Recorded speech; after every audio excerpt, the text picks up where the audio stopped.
Buenos días, mi nombre es Luciana Cholich y estoy a cargo de la primera comisión. Y en el día de la fecha les daré el teórico, el cual continúa con el tema de antibióticos. Veremos distintos antibióticos que por su mecanismo de acción inhiben la síntesis de proteínas bacterianas. Entre las drogas que desarrollaré será el grupo de las tetraciclinas, de los aminoglucósidos y de los macrólidos. Comenzando entonces con el grupo de las tetraciclinas, estas fueron descubiertas a fines de la década del 40, se dividen en tetraciclinas naturales y semisintéticas. En cuanto a las naturales, estas son derivadas del Streptomyces, como ahí podemos observar la clortetraciclina y la oxitetraciclina. Esta última es la más importante en la medicina veterinaria. Y con respecto a las tetraciclinas semisintéticas, estas son derivadas de modificaciones químicas de las primeras. Y ahí tenemos la doxiciclina, la minociclina y la tetraciclina. Químicamente todas están formadas por 4 anillos fusionados, como pueden observar en la figura. De ahí deriva su nombre. La unión de diferentes grupos funcionales en distintos carbonos origina los distintos compuestos. Constituye el grupo de antibióticos de mayor espectro, siendo de amplio espectro. Eso hay que tener en cuenta. Entonces es un grupo de antibióticos que tiene amplio espectro. ¿Qué significa esto? Que actúan sobre gram positivos y gram negativos. A su vez actúan sobre aerobios y anaerobios, que lo veremos con más detalle en la presentación más adelante. Además, son sustancias anfóteras, es decir, forman sales con ácidos o bases. La sal más importante es el clorhidrato.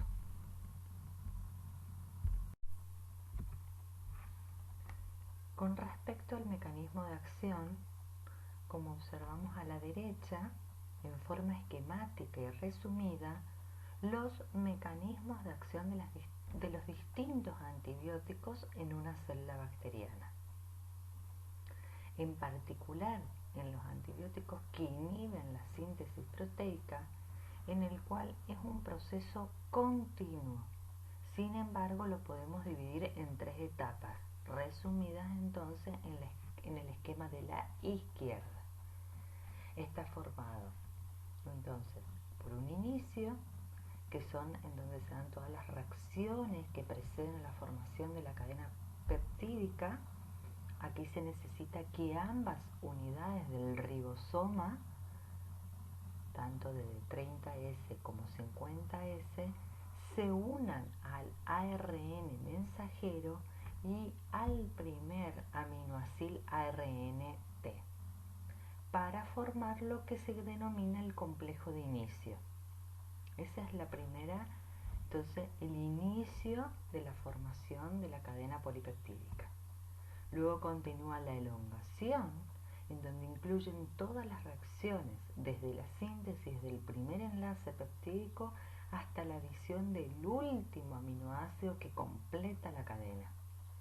Y por último tenemos la terminación, en donde comprende las etapas necesarias para la liberación de la cadena polipeptídica recién sintetizada y la disociación del ADN del ARN mensajero del ribosoma. Ese es el mecanismo general. Con respecto al grupo de las tetraciclinas, en cuanto al mecanismo de acción, estas penetran en la célula bacteriana en forma activa, es decir, con gasto de energía, y alcanzan cantidades elevadas en su interior. Una vez ahí, actúan sobre los ribosomas, precisamente a nivel de la subunidad 30S, inhibiendo la síntesis de proteínas en las células bacterianas. Por lo tanto, estamos hablando de un grupo de fármacos que son bacteriostáticos. En la figura de la izquierda se grafica cómo las tetraciclinas se unen de una forma reversible a los receptores en la subunidad 30S y de esta manera bloquea la fijación de la aminoácida RNT, y en la figura de la derecha esa inhibición consecuente hace que no se incorporen nuevos aminoácidos para la formación de la cadena peptídica, impidiendo de este modo la elongación de la proteína. En cuanto al espectro de acción, es un grupo de drogas que actúan sobre un amplio número de bacterias, tanto gram positivas como negativas, aerobias y anaerobias. Pueden observar en el cuadro los distintos grupos de bacterias, tanto de cocos y sobre bacilos. También actúan sobre distintos protozoarios, sobre el género de Plasmodium, Entamoeba, Giardia, Trichomona, Toxoplasma. Como pueden observar, entonces actúan sobre un amplio número tanto de bacterias como protozoarios. En esta diapositiva pueden observar la farmacocinética del grupo de las tetraciclinas, ¿sí? Comenzando con la vía de administración de los distintos fármacos, que pueden ser por vía oral en forma de tabletas o cápsulas, o en forma inyectable a través de la vía intramuscular o endovenosa. Sin embargo, la vía oral en los rumiantes produce la destrucción del fármaco por la flora ruminal. La administración inyectable puede provocar abscesos estériles. Con respecto a la absorción, en general, la absorción se ve dificultada por la ingestión de alimentos, excepto para la doxiciclina y la minociclina. Los minerales como el calcio, el hierro y el magnesio se unen a las tetraciclinas formando quelatos a nivel del intestino e impide la absorción del fármaco. Se debe tener en cuenta en la alimentación de los carnívoros no administrar con leche u otros nutrientes ricos en calcio, también con antiácidos o sulfato de magnesio o sulfato ferroso. Todo esto va a disminuir la disponibilidad entonces de la biodisponibilidad del fármaco para cumplir su efecto farmacológico. A su vez, tenemos que tener en cuenta la liposolubilidad, siendo la doxiciclina y minociclina las más liposolubles. Tienen la capacidad de penetrar en distintos tejidos, como ser en humor vítreo, a nivel prostático, placentario. Aquí hay que tener en cuenta la fijación de estas drogas con el calcio en huesos y dientes del feto. Estos fármacos se unen altamente a las proteínas plasmáticas, en consecuencia la biodisponibilidad, como les comentaba, es alta en minociclina y doxiciclina, ya que tienen mayor absorción por ser mayor o más liposoluble, por lo que la biodisponibilidad va a ser alta de estos fármacos, doxiciclina y minociclina. En general, las tetraciclinas no son metabolizadas en forma apreciable, por lo que se van a eliminar en forma activa por riñón, excepto para la minociclina y la doxiciclina, que sí se metabolizan aproximadamente en un 40% y sufren una circulación enterohepática, por lo que su vida media va a aumentar. Se va a prolongar desde 6 hasta 23 horas aproximadamente y se van a eliminar principalmente por bilis. Bueno, con respecto a las interacciones ocasiones las tetraciclinas son antagonistas si se combinan con los beta-lactámicos.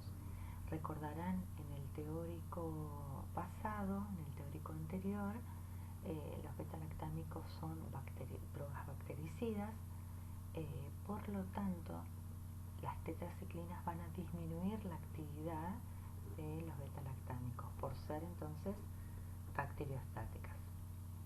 Además, la administración simultánea con corticoides puede provocar elevación anormal de los compuestos nitrogenados en la sangre, produciendo azotemia debido a un aumento del catabolismo, originando pérdida de peso en estos animales.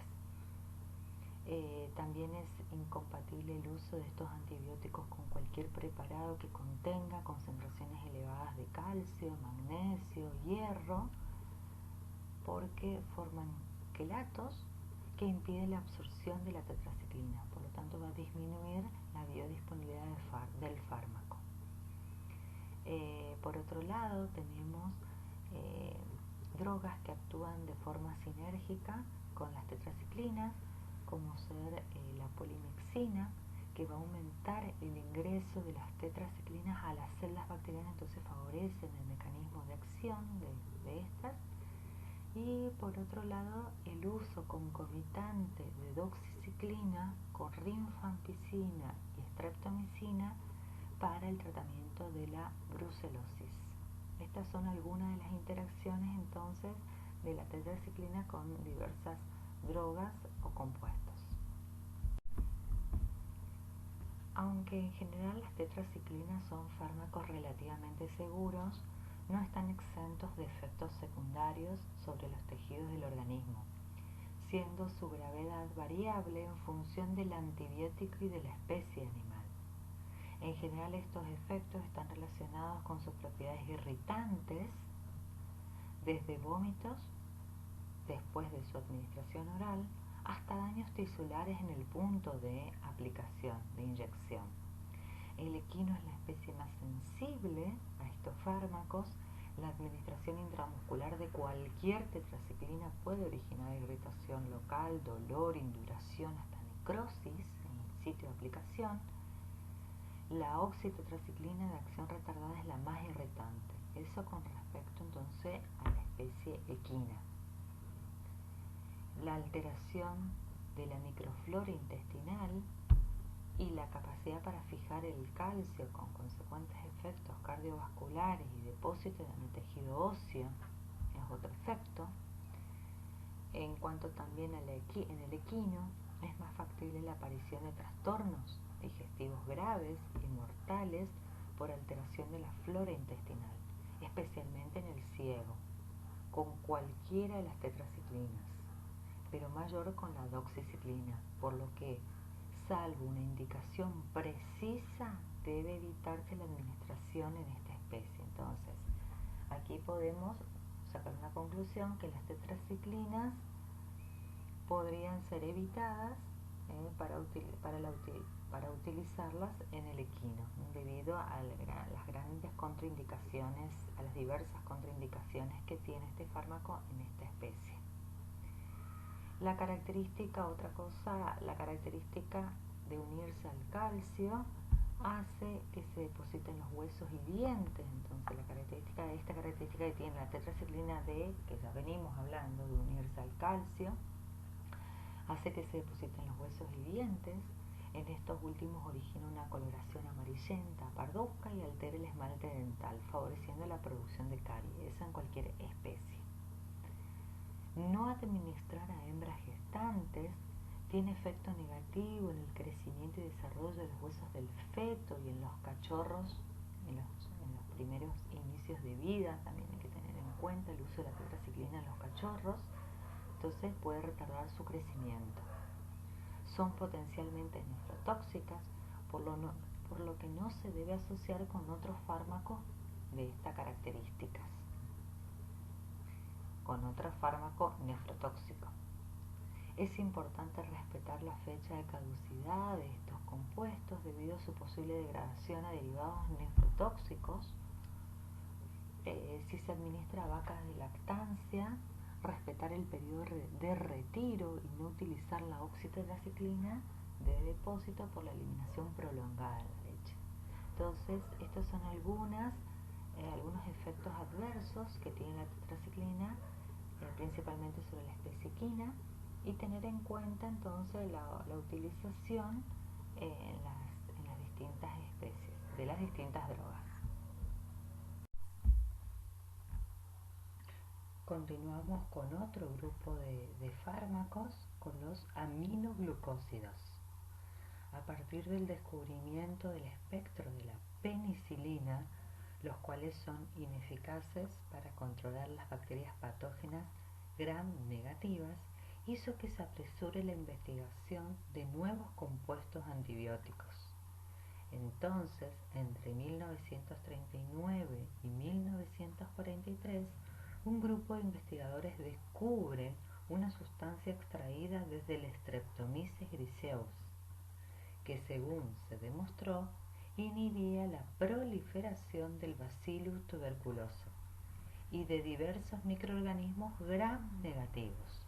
A este compuesto lo denominaron streptomicina. El posterior descubrimiento de la neomicina fue reconocido como premio Nobel. Entonces, a partir de este descubrimiento comenzó la era de los aminoglucósidos, nombre del grupo debido a su grupo químico. Todos son bactericidas de espectro reducido. Aquí observamos los integrantes de la familia. Entonces tenemos la gentamicina, amicacina, streptomicina, neomicina, canamicina, tobramicina. Dentro de los grupos más importantes, las drogas más importantes del grupo. Se comportan todos como base débiles polares y actúan como policationes a pH fisiológico, por lo que son hidrosolubles. Cuando decimos que son hidrosolubles significa que son poco solubles, poco liposolubles, por lo que van a atravesar las membranas con gran dificultad, por lo que va a determinar en gran medida su espectro antimicrobiano. Dijimos que eran de espectro reducido, y sus propiedades farmacocinéticas, que las vamos a ir viendo a medida que vayamos progresando en la presentación. En cuanto al mecanismo de acción del grupo de los aminoglucósidos, también van a actuar inhibiendo la síntesis proteica sobre la subunidad 30S del ribosoma, pero esta unión va a ser mucho más fuerte con respecto al grupo de las tetraciclinas. Entonces, este grupo atraviesa la membrana externa mediante porinas por un proceso pasivo y se difunde a través de la membrana celular en contra de un gradiente de concentración, logrando grandes cantidades del antibiótico a nivel del citoplasma. Una vez en el ribosoma, a nivel de la subunidad 30S, puede actuar de diferentes formas, como observan en el esquema en la izquierda.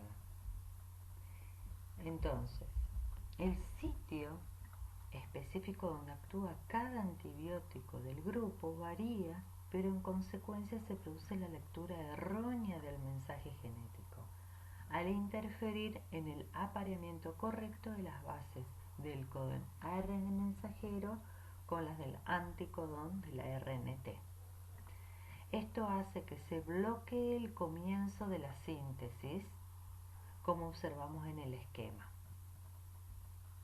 a nivel del punto A, que es una de las formas de actuar, o bien que se interrumpa la traducción de forma prematura, originándose una proteína truncada no funcional, como observamos a nivel del punto B. O finalmente puede ocurrir que se coloquen aminoácidos distintos a los específicos, formándose proteínas anormales, como lo vemos en el punto C. como les comentaba previamente, son bactericidas y actúan principalmente sobre bacterias gram negativas aerobias. Por lo tanto, son de espectro reducido. Ahí en la diapositiva pueden observar, ¿sí?, contra las bacterias que actúa este grupo de antibióticos y algunas particularidades, ¿sí? Por ejemplo, con respecto a streptomicina, va a actuar principalmente sobre Mycobacterium tuberculosis, Campylobacter fetus y Leptospira, siempre en combinación con las penicilinas. Dijimos que las penicilinas y los aminoglucósidos, más precisamente la streptomicina, la combinación va a hacer que se aumente el espectro de acción. En cuanto a la gentamicina, a la tobramicina, a la micacina, son efectivas contra Pseudomonas aeruginosa. Con respecto a la potencia, ¿sí?, de estos antibióticos, esta va a aumentar a pH alcalino. Sin embargo, disminuye en medio ácido y eso se puede dar en el lugar de la infección, ¿sí?, ya que presenta detritos y presenta pus, ¿sí? En aquellas infecciones que presentan detritos o pus, ¿sí?, puede disminuir entonces su potencia, su eficacia, por lo que siempre hay que tener en cuenta limpiar el lugar de la herida, desinfectar para aumentar la potencia de estos antibióticos, ya sea de forma tópica o de forma parenteral. Los aminoglucósidos son cationes fuertemente polares, por ello su absorción es muy escasa o nula directamente a nivel del aparato digestivo. Como consecuencia se eliminan en las heces, por lo que la vía oral, en el caso de la neomicina, se utiliza para infecciones locales, intestinales, por ejemplo en el caso del parvovirus o por coccidios. Todos los aminoglucósidos se absorben con rapidez desde los sitios de inyección por vía intramuscular, siendo la concentración máxima en plasma entre los 30 a 90 minutos. Eso es en cuanto a la vía de administración y la absorción. Entonces, tener presente que estos aminoglucósidos se administran principalmente por vía parenteral, excepto la neomicina por vía oral, pero para tratamientos de infecciones locales. Con respecto a la distribución, poseen muy poca afinidad por las proteínas plasmáticas, entre un 20 y un 35% aproximadamente, pero a pesar de ello, por ser poco lipofílica, habíamos dicho que era hidrosoluble, por lo que es poco liposoluble, tienen dificultad para atravesar las membranas celulares de ciertos tejidos. Entonces dificulta la distribución en distintos tejidos como ser en próstata, sistema nervioso y ojo. En situaciones normales atraviesa muy poco la barrera también hematoencefálica. Tener presente que pueden atravesar la placenta, por lo que se debe considerar la acción tóxica sobre el feto. Además, en el riñón y en el oído interno puede contribuir a la nefrotoxicidad y a la ototoxicidad, respectivamente. La inflamación, habíamos dicho, que incrementa la penetración de los aminoglucósidos, dijimos por presencia de detritus, de pus, a nivel de cavidades peritoneales y pericárdicas. Se elimina por riñón a través de la filtración glomerular como fármaco activo sin modificaciones.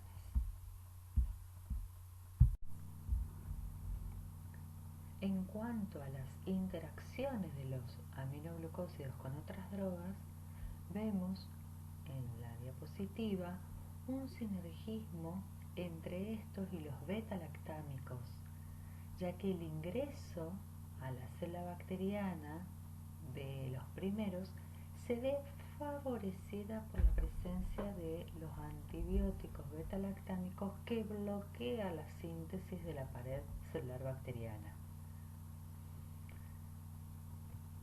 Lo que va a hacer entonces es un tipo de sinergismo favoreciendo el mecanismo de acción. En cuanto a la gentamicina, actúa de forma sinérgica con la sulfamida trimetaprim contra las bacterias Escherichia coli y Klebsiella. Por lo que entonces, en este caso, este sinergismo favorecería el aumento del espectro farmacológico. La neomicina, otra de las drogas, se ha utilizado combinada con macrólidos para el tratamiento de las infecciones de la ubre. Con respecto al antagonismo, ¿sí?, la combinación con distintos diuréticos como la furosemida provoca nefrotoxicidad, por lo tanto la incompatibilidad entre aminoglucósidos con distintos diuréticos.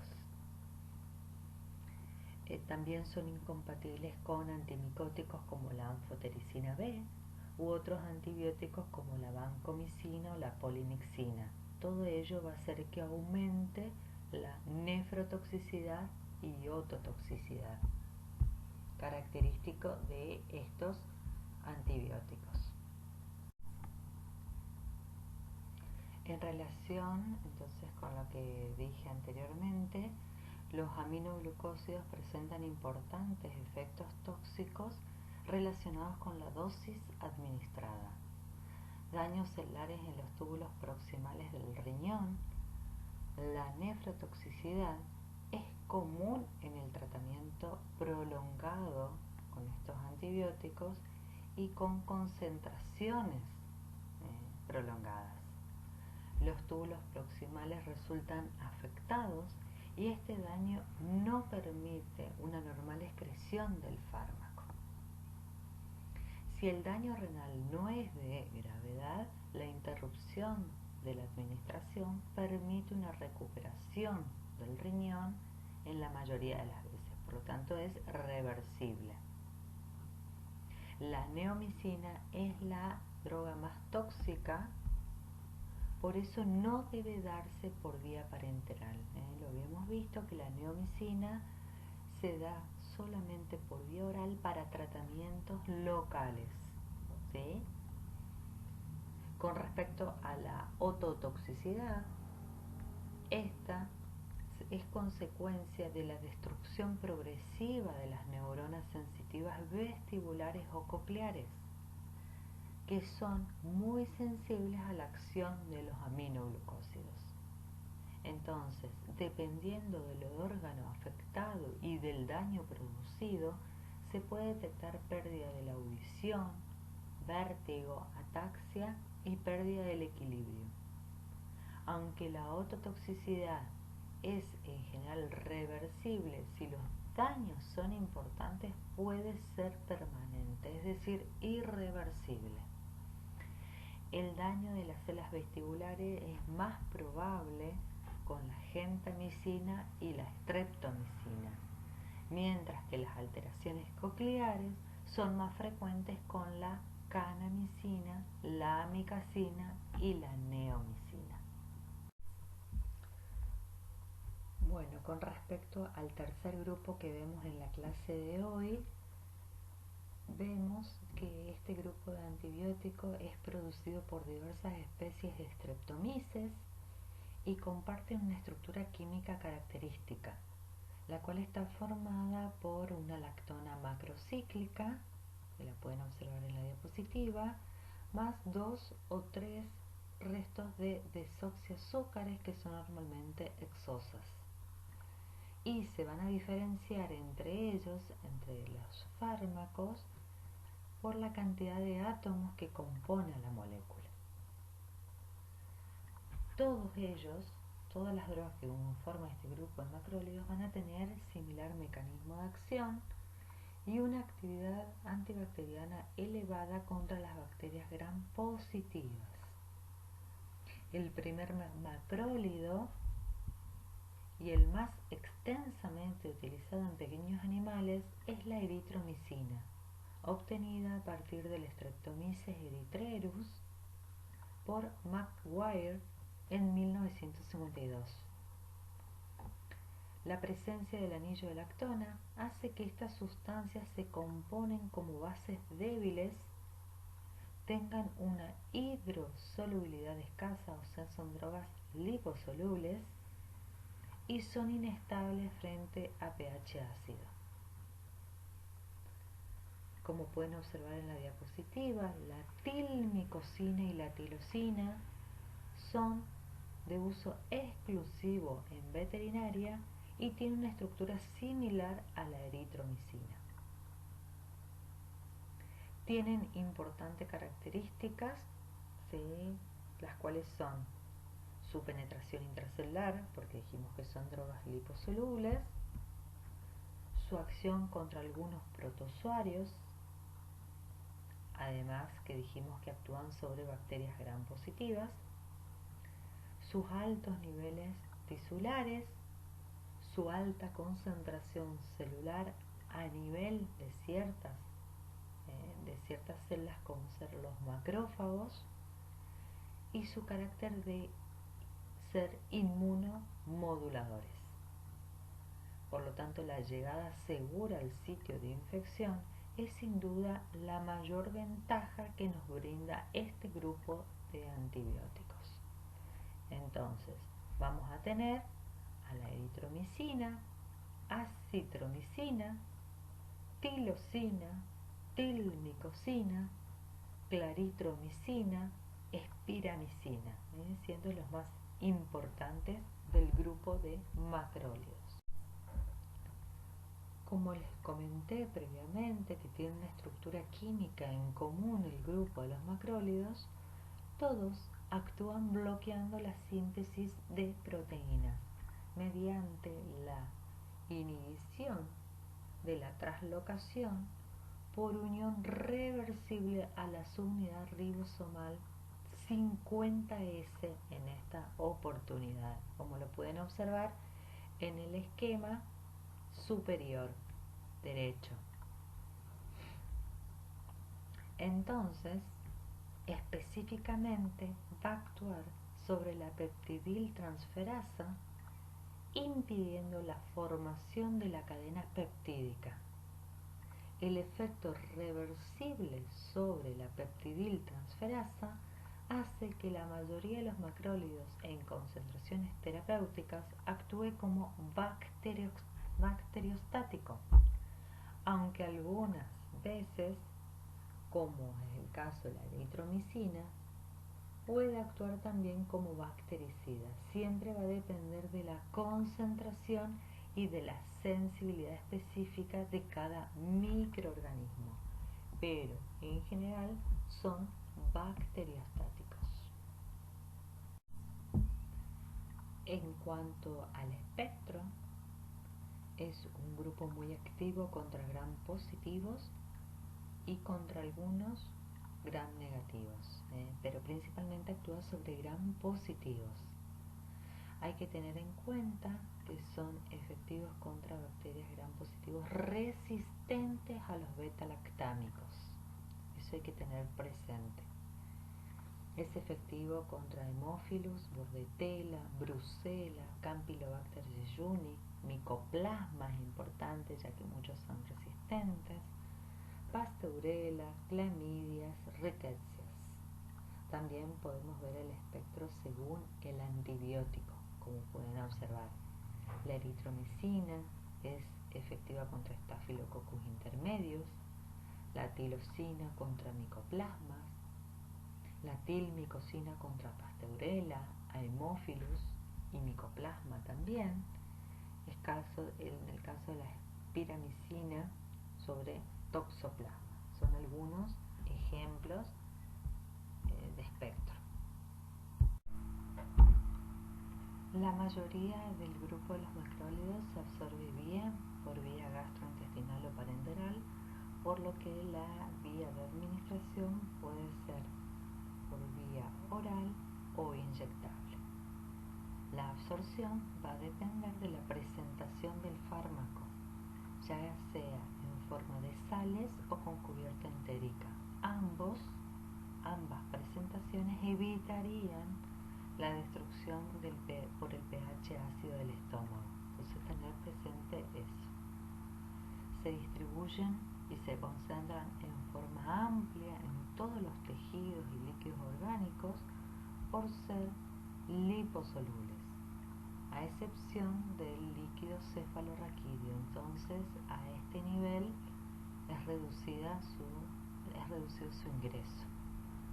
Atraviesa así la barrera placentaria, llega hasta la próstata, hasta el pulmón, glándula mamaria, donde se produce el fenómeno de trampa iónica, debido a que son bases y el pH ácido de la leche haría este efecto. Los macrólidos de última generación, como ser la citromicina y la claritromicina, son mucho más estables frente a pH ácido. Tienen una elevada biodisponibilidad, entre 40 y un 60%, también una semivida plasmática mayor entre 11 a 14 horas, con respecto al resto de los macrólidos que tienen una semivida plasmática de 1 a 3 horas y alcanzan concentraciones mucho más altas en los tejidos. Además, con respecto a estas drogas de última generación, todas ellas se concentran intracelularmente en los macrófagos y neutrófilos. Esta característica de penetrar dentro de la célula permite una llegada segura del antibiótico al centro de la infección. Son metabolizadas de forma importante en el hígado en general, y la eliminación es principalmente por bilis, con circulación enterohepática previamente. Con respecto a las interacciones, existe un sinergismo entre la eritromicina y la rifampicina para el tratamiento del rodococos X y de la erliquiosis en caballos adultos. Sin embargo, existe antagonismo con otras drogas como el cloranfenicol y la lincosamida, ya que presentan, junto con los macrólidos, presentan todos el mismo mecanismo de acción. Por otro lado, hay que tener presente que los macrólidos son inhibidores enzimáticos. Esto ya lo vimos en, el comienzo de la farmacología general, en donde vemos que al ser inhibidores enzimáticos van a retardar la eliminación de otros fármacos si se usan conjuntamente, y van a aumentar la toxicidad de aquellos.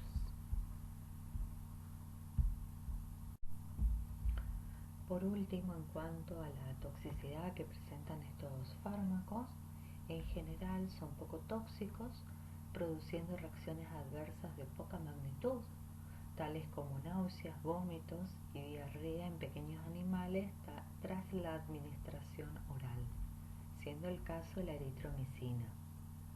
Una característica común a todos los macrólidos es su naturaleza irritante. La mayoría provoca dolor agudo durante la administración intramuscular y la aparición de tromboflebitis durante su administración endovenosa, especialmente si la inyección se realiza demasiado rápida o en dosis elevada, y en la presencia del dolor agudo por vía intramuscular. Los equinos son particularmente sensibles a los trastornos gastrointestinales, ya lo vimos también con las tetraciclinas,